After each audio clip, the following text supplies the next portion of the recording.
Ilıman iklimiyle bilinen Adana'da kış aylarında etkili olan soğuk hava ve artan ısınma maliyetlerinin vatandaş üzerindeki etkisini öğrenmek için Adanalılara mikrofonu uzattık. Valla 3 aylar Adana'da güzel yaşıyor, böyle güzel yani.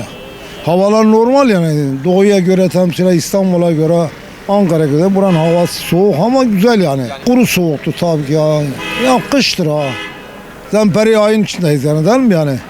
Normalde güzel yani, soğuk herkes isterse ama Allah inşallah rahmet yağdırırsa iyi olur ya inşallah. Ben klima yakıyorum da, doğal gazımdan var da klima şu an için yakıyorum yani.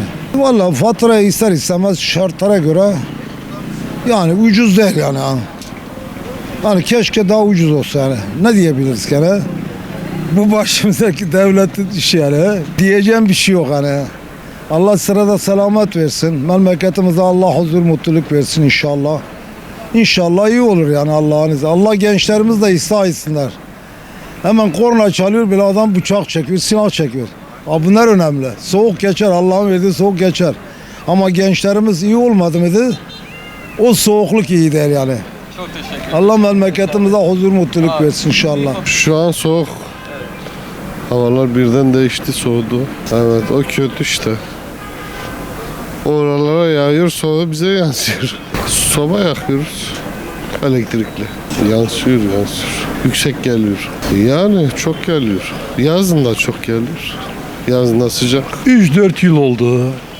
Ne soğuk var ne de yağmur var.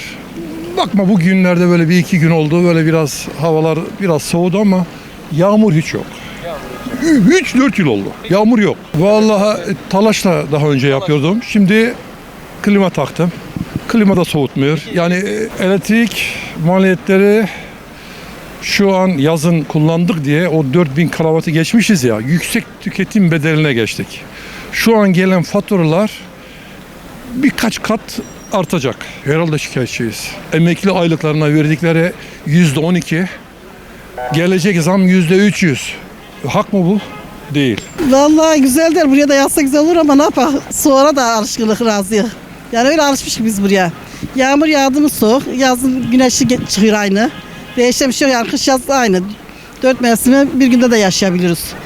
Bir bak güneş çıkıyor, bir bak yağmur yağıyor. Klima, yok klima. Çok aşırı soğuk olmadığı için, küçük çocuk da olmadığı için evde idare ediyoruz yani, iyi. Peki elektrik Bak üstümüze ceket bile giymiyoruz. Ya idareli kullanıyoruz.